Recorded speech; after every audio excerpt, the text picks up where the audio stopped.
December 3rd, 2021. Today is another day for me to be in service to my hopes and dreams, right? So for today, that means that I'm going to continue to just be focused on me and where I'm going. I'm really feeling some of the repercussions and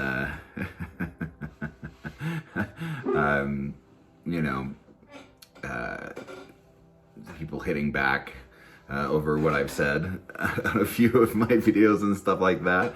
And to that I say, awesome. Because I'm really clear that where I'm going, how I'm going to change the world, is very much going to create a stir, and is also very much going to rub people the wrong way who want to hold on to the old ways, the old world, the version of spirituality that was found in religion that is very dark and oppressive, right? Because to me, it's not a coincidence that the Republican Party is represented by three symbols, right? The swastika, the Confederate flag, and the Bible. Those three symbols cohabitate in that world. And to me, as a minority and as a gay man, all three of those have been weaponized against me, my family, my community, in the same manner. I do not see a difference between any three of those groups. I really don't. Now, maybe my experience will change. I hope so. That's why I'm here. I really hope that people from those communities will learn to be more tolerant and loving. I'm waiting. Come on, bring on the love. You're no, our Christian communities are not based in hate. I'm great. Show me. That's all I want. I want you to be on my side of saying no more bigotry in our faith. But they can't do that. And when you try and call it out, they feel like their faith is being attacked. So their faith is directly tied to the bigotry, right? That has to stop. That has to end. That's why we're here. And for anyone who will listen to me, that includes the ethers and those beyond, our helpers and guides from beyond, and those that I very much connect to through shamanism, right? A lot of people don't even really understand what is shamanism. It's not really, I don't consider it a religion, I consider it a practice, right? It's connection with source, it's connection with my earth and the land that I live on, it's connection with all of our relations, right? That show up in terms of the animal spirits, right? The beings that I shared this lovely piece of land with, right? They're all my relations. I'm not better than any of them. I am one of them, one of this whole creation. So, I am in service of my hopes and dreams again today, and I will speak it into existence. That's part of manifesting, right?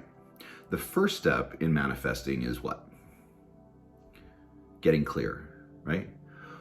Are you clear on where you're headed? Because you need to know I am going there. And there is where I'm focused.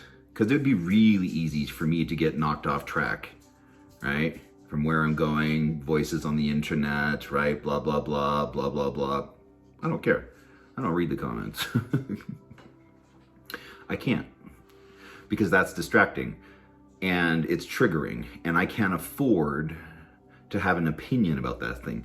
That's one of the beautiful things I love about shamanism, is that we are doctors of the soul, right? That's what we care for, the soul. And so in shamanism, it is taught that having opinions is too costly to our souls. Now, clearly, I haven't mastered that yet. I got lots of opinions.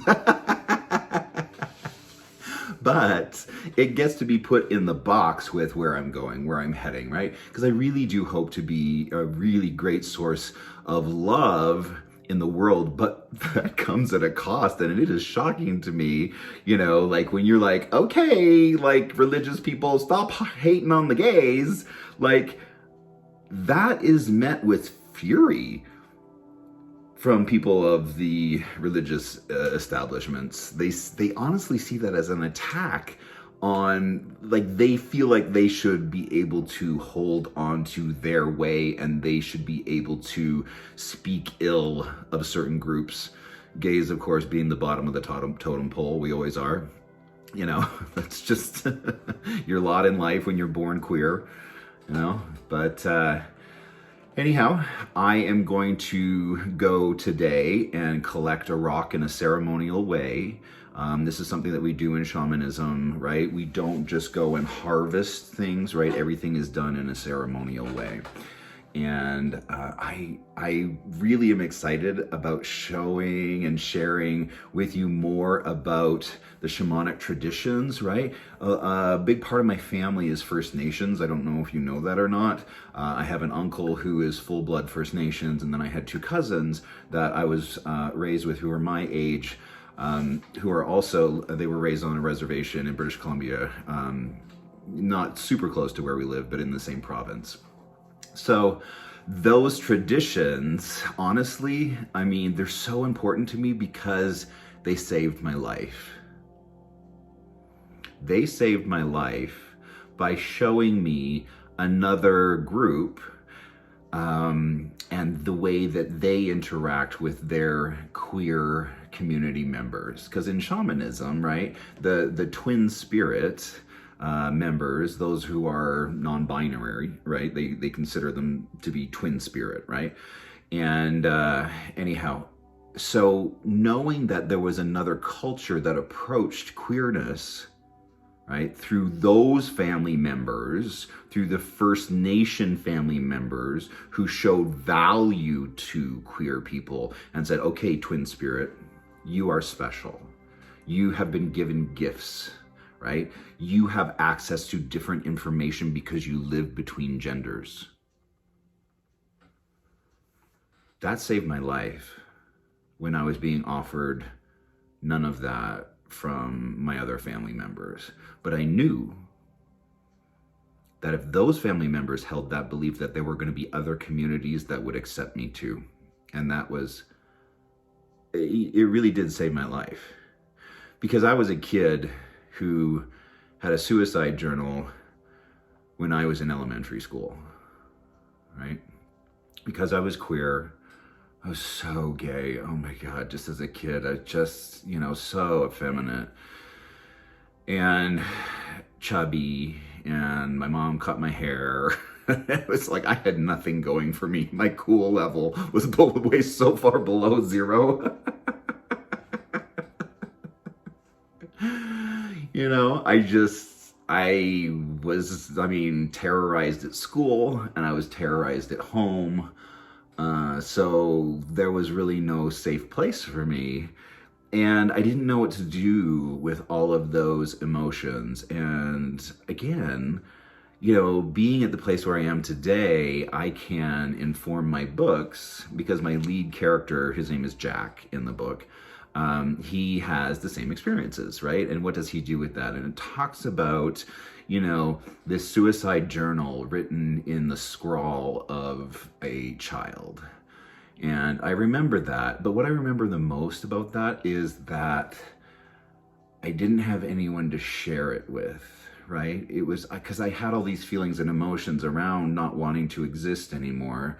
And the only place I could go to was a journal, right? It was the only place I could go and be heard and recognized in my own little world.